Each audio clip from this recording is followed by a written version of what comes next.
Admission of A partner हम कर रहे थे, पार्टनरशिप का पार्ट 2 हम करेंगे और इसमें हम लोग डिस्कस कर रहे थे केसेस जबकि नई प्रॉफिट शेयरिंग रेशो कंपटीशन और new profit sharing ratio third case पर आते हैं।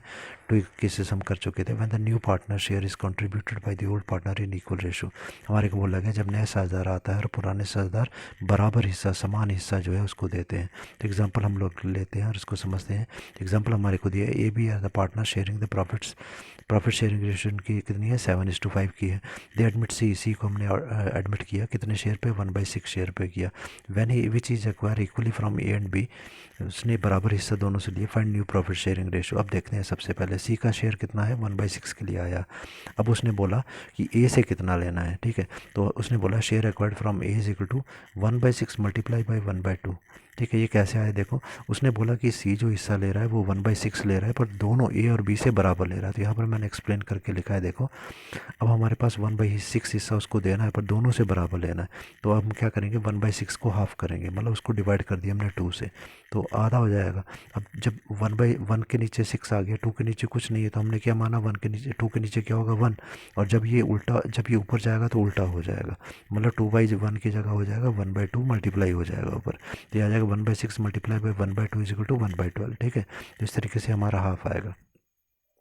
तो यहाँ पर बोला गया शेयर एक्वायर्ड फ्रॉम ए से कितना हिस्सा लिया अब इस व्यक्ति ने 1/6 मल्टीप्लाई बाई 1/2 मतलब 1/12 लिया। अब जो हमारा बी है उससे भी हमने हिस्सा लिया है, तो ये हिस्सा हमारा कितना आ जाएगा, इसका भी आ गया 1/6 का 1/2 1/12 आ गया, ठीक है। यहाँ तक हमने समझ लिया।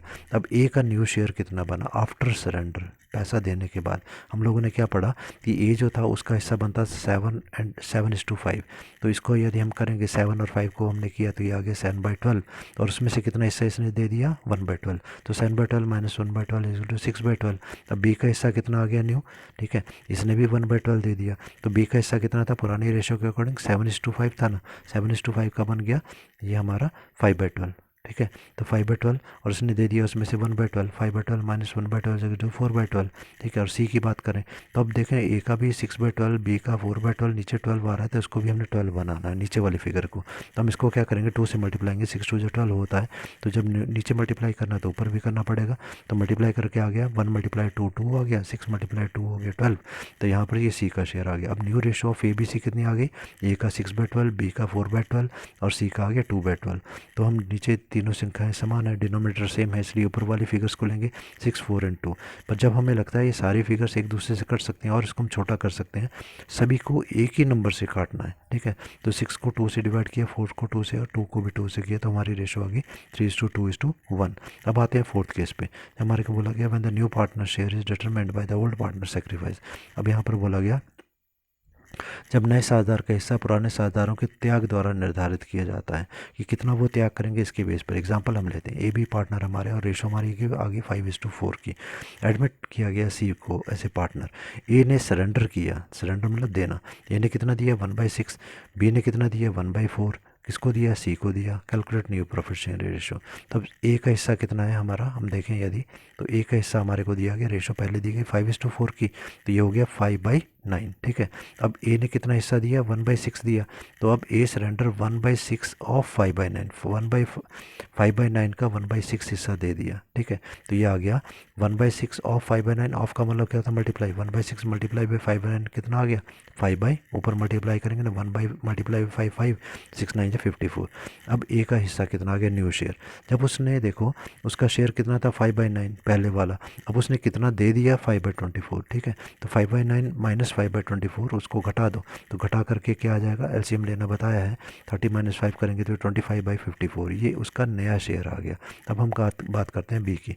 बी का पुराना शेयर कितना था 5:4 था ना, ये हो गया 4/9। अब बी ने कितना दे दिया, बी ने दिया हमारे को क्वेश्चन में दिया 1/3, ठीक है। तो 1/3 उसने दे दिया, पर किसका 1/3 दिया, इसका जो शेयर था 4/9 उसका 1/3 दिया। तो 1/3 ऑफ 4/9, ऑफ का मतलब मल्टीप्लाई, तो 4 को 1 से करेंगे तो 4 3 9 27। अब बी का शेयर देखो कि बी का अपना शेयर था 4/9 और उसमें से दे दिया उसने 4/27, माइनस हो गया, दे दिया जितना वो माइनस हो गया। ऐसे हम लेके हम करेंगे तो 12 - 4/27, ये हो गया हमारा 8/27। अब बात करते हैं सी की। अब सी का हिस्सा कितना बना, देखो यहाँ पर हमने कैलकुलेट किया ना कि ए ने कितना सरेंडर किया है 5/54, तो ये ए का हिस्सा आ गया। बी ने कितना दिया उसको 4/24, दोनों को जोड़ देंगे तो सी का हिस्सा बन जाएगा। दोनों का एलसीएम लिया, ऐड किया, 5 प्लस हमारा 8 आ जाएगा। ठीक है, इधर 27 है ना, इसी इसको 27 को हमने 2 से मल्टीप्लाई किया तो आ गया 5 + 8 = 13/54। ये आ गई हमारी रेशो ए बी सी की। तो ए की रेशो हमारी है 25/54, बी की है 8/27, सी की है 13/54। अगर हम क्या करेंगे 25/54 तो ठीक है, 8/27 जो है 54 नीचे नहीं बन रहा है, तो 27 को अगर हम 2 से मल्टीप्लाई करते हैं तो 54 बन जाएगा। ऊपर नीचे दोनों को मल्टीप्लाई किया, 8 × 2 = 16, 27 × 2 = 54, बाकी दोनों की तो 54 है ही है। ठीक है, तब हमारी रेशो क्या बन गई 25:16:13। अब आते हैं हमारा फिफ्थ केस हमारा क्या है, हमारे को बोला गया when the new partner share is determined by the entire sacrifice of one existing partner. जब एक साझेदार का हिस्सा किसी एक पुराने साझेदार द्वारा त्याग किया जाना, मतलब जो नया साझेदार हमारा आ रहा है उसको केवल एक ही पार्टनर दे रहा है। तो कैसे हम डिस्कस करेंगे, देखिए एग्जांपल हमारा है, ये भी हमारे पार्टनर हैं, sharing the profit and losses in the ratio 3:2। ठीक है, सी आया हमारा नया पार्टनर जिसको कि 1/5 हिस्सा हम देंगे। We will get 1/5 share of the profit entirely from a, मतलब सारा का सारा हिस्सा कौन दे रहा है, ए दे रहा है। Calculate new profit sharing ratio. अब हम ए की बात करते हैं, तो जो रेशो हमारी 3:2 की उसको हम देखें तो 3:2 का कितना बन गया इसका हिस्सा 3/5, 3 + 2 जो है नीचे आ जाएगा ना 5, तो 3/5 बन गया।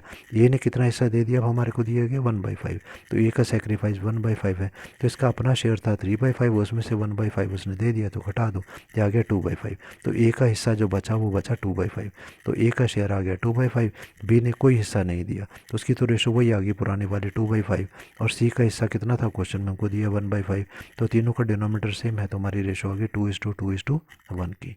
ओके।